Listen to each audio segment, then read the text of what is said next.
Anime के शुरू में गॉड्स की मीटिंग दिखाई जाती है जो कि हर 1000 साल बाद होती है और गॉड्स की इस मीटिंग का मकसद इंसानों की तकदीर का फैसला करना है कि क्या उन्हें हम मजीद 1000 साल तक जिंदा रहने दें या फिर दुनिया से तमाम इंसानों का खात्मा किया जाए। शिवा जो कि एक हिंदू गॉड है, वो कहता है कि मैंने 7000 साल तक इंसानों को देखा मगर इंसानों ने कभी भी अपने पास्ट की गलतियों से कुछ नहीं सीखा। मैं तो कहता हूँ कि हमें अब ह्यूमंस को खत्म कर देना चाहिए। एक दूसरी फीमेल गॉडेस कहती है कि जब से इंसान धरती पे आए हैं उन्होंने हर जगह तबाह कर दी है। समुद्रों में कचरा है, दरिया सूख चुके हैं, पेड़ पौधे खत्म हो रहे हैं और आधे से ज्यादा एनिमल्स का खात्मा कर चुके हैं, जिस पे बाकी सारे गॉड्स भी इंसानों को खत्म करने के हक में बोलते हैं। ज़ूस जो कि गॉड्स का लीडर था, वो जजमेंट करने ही वाला था कि अचानक से एक वॉल्कैरी उन्हें आवाज दे के रोक देती है। बाकी सब गॉड्स भी हैरान हो जाते हैं कि किसी में भी ज़ूस के फैसले के दौरान बात करने की हिम्मत नहीं है।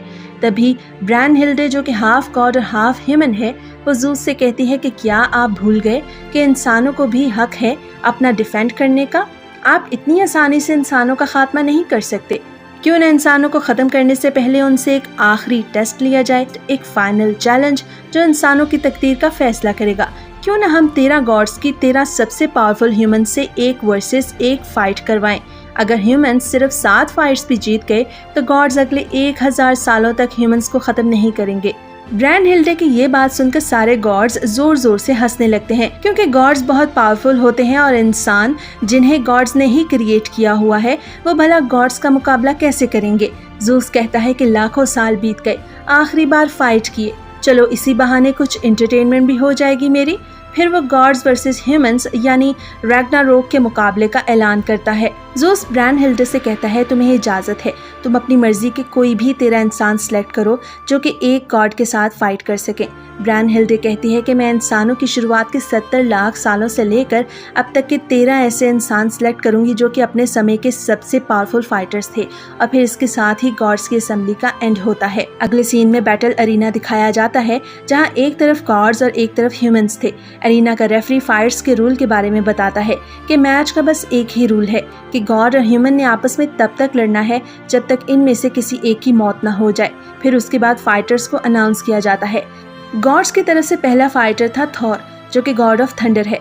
थॉर को देख के छोटी लड़की कहती है कि थॉर तो नॉर्थ का सबसे स्ट्रॉन्गेस्ट गॉड है, हमारा जीतना इम्पॉसिबल है। ब्रैनहिल्डे कहती है कि तुम फिक्र मत करो, मैंने जिस इंसान को सिलेक्ट किया है वो अपने ज़माने में पूरी आर्मीज को अकेले हरा चुका है।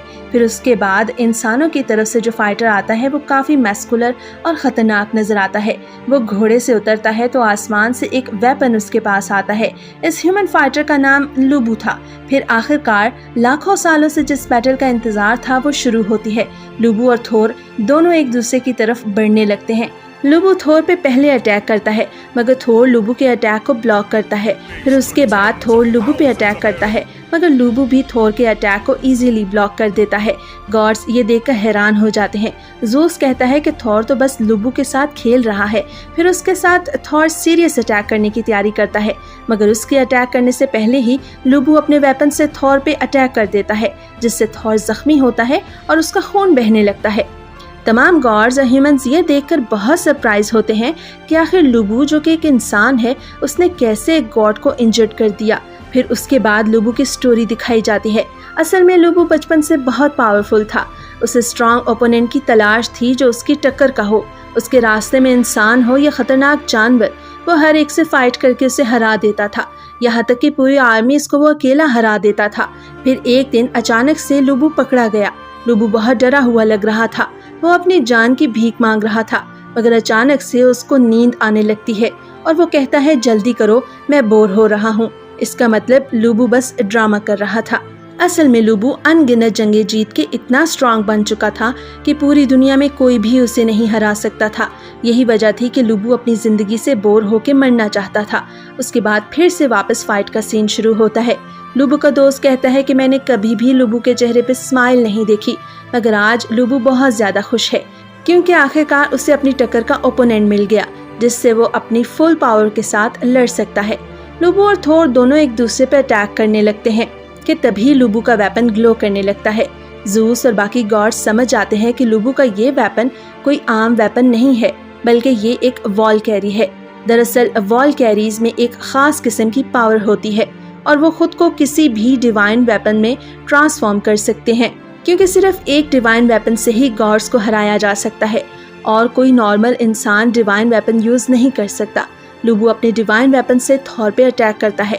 थॉर लुबू के अटैक को फिर से ब्लॉक करता है, मगर अटैक की वजह से थॉर का एक फाइटिंग ग्लव क्रैक होकर टूट जाता है। गॉड्स ये देख के परेशान होने लगते हैं कि थॉर ग्लव की हेल्प से ही अपने हैमर को उठा सकता है। ह्यूमंस ये देख के सेलिब्रेट करने लगते हैं, मगर जैसे ही थॉर अपना दूसरा ग्लव उतार कर जमीन पे पटकता है तो जमीन में एक बहुत बड़ा गड्ढा हो जाता है।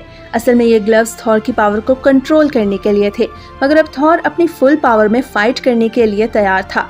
थॉर अपना हैमर उठाता है और लुबू से कहता है कि सुनो इंसान, बल्कि नहीं, सुनो लुबू, मरना मत। और ये कह के वो अपने हैमर को लुबू की तरफ थ्रो करके लुबू पे अटैक करता है, मगर लुबू थॉर के अटैक को डॉज करके खुद को बचा लेता है और फिर थॉर की तरफ अटैक करने के लिए भागता है, मगर थॉर फिर से अपने मोस्ट पावरफुल अटैक से लुबू पे हमला करता है। लुबू फिर से थॉर का अटैक रोकने की कोशिश करता है, जिसकी वजह से बैटल ग्राउंड में एक बहुत जोरदार ब्लास्ट होता है। लुबू थॉर के अटैक को रोकने में कामयाब तो हो जाता है, मगर थॉर के हैमर के हजारों किलो वेट की वजह से लुबू की टांगों की हड्डियां टूट जाती हैं और लुबू घुटनों के बल बैठ जाता है। ब्रैनहिल्डे और बाकी सब इंसान भी लुबू की ये हालत देख के बहुत नर्वस होने लगते हैं। यंग वॉल कैरी गोल ब्रैनहिल्डे से कहती है कि लुबू से बोलो कि फाइट को रोक दे, बस अपनी जान बचा ले। फिर अचानक से बैटल ग्राउंड में एक घोड़ा भागता हुआ लुबू के पास आता है और लुबू के जख्म को अपनी जुबान से साफ करके उसे इशारा करता है कि आओ, मैं तुम्हारी टांगे बनूंगा अब। सारे इंसान और गॉड्स ये देख के बहुत ज्यादा इम्प्रेस दिखाई देते हैं। सब इंसान जोर जोर से लुबू का नाम लेके उसका हौसला बढ़ाते हैं। शिवा कहता है कि इंसान सच में बहुत जालिम है, लुबू को इस हालत में भी फाइट करने के लिए कह रहे हैं। लुबू अपनी टूटी हुई टांगों के बावजूद अपने घोड़े पे सवार होता है। फिर सीन चेंज होता है और वो सीन दिखाया जाता है जब लुबू छोटा था और एक ऐसे दरख्त के सामने खड़ा था जो बहुत बड़ा था और जिस पे आसमानी बिजली गिरने की वजह से आग लगी हुई थी। लुबू कहता है कि आसमानों में जरूर बहुत पावरफुल आदमी रहता होगा। उसके बाद फिर से बैटल ग्राउंड का सीन वापस आता है। लुबू अपने वफादार घोड़े से कहता है कि क्या तुम एक आखिरी बार अपनी जान लगा के मेरा साथ दोगे, जिस पे रेड हेयर्स यस का आंसर देता है। फिर लुबू अपने सबसे पावरफुल अटैक की तैयारी करता है और इस अटैक को परफेक्ट बनाने के लिए लुबू ने सालों प्रैक्टिस की थी और हजारों वेपन्स तोड़ चुका है इस अटैक को सीखते हुए। लुबू ने अपनी सारी जिंदगी में अपने अटैक का यूज किसी भी इंसान पे नहीं किया, क्योंकि लुबू का ये अटैक इतना खतरनाक था कि यह आसमानों को भी दो टुकड़ों में काट सकता था। लुबू और थोर दोनों एक दूसरे की तरफ बढ़ते हैं और दोनों एक दूसरे पर अपने सबसे पावरफुल अटैक करते हैं। बैटल ग्राउंड एक बहुत बड़ा एनर्जी ब्लास्ट होता है जो आसमान तक पहुंच के बादलों को चीर देता है। उस अटैक से लुबू के दोनों बाजू मुकम्मल तौर पर खत्म हो जाते हैं। लुबू अपने बचे हुए बाजू को अपने मुंह से काट के फेंक देता है। उसके बाद लुबू आसमान की तरफ देख के मुस्कुराने लगता है और कहता है कि मैंने अपनी सारी पावर से फाइट की, अब मुझे मेरी जिंदगी से कोई शिकायत नहीं है। फिर वो अपने घोड़े पे थोर की तरफ भागने लगता है कि थोर उसे फिनिश करके मैच का एंड कर सके और थोर एक ही अटैक में लुबू का सर उसके जिस्म से अलग कर देता है और इस तरह गॉड्स पहला मैच जीत जाते हैं और खूब जश्न मनाते हैं। वहीं सारे इंसान लुबू के लिए रो रहे थे। गॉड्स इंसानों का मजाक उड़ाते हैं और कहते हैं कि तुम इंसानों ने सोच भी कैसे लिया कि तुम लोग किसी गॉड का मुकाबला कर सकते हो।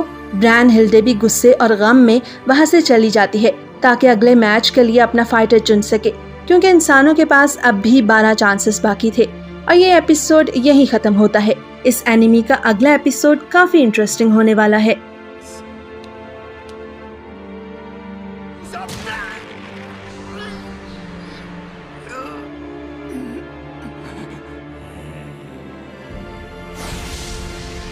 Baby on for some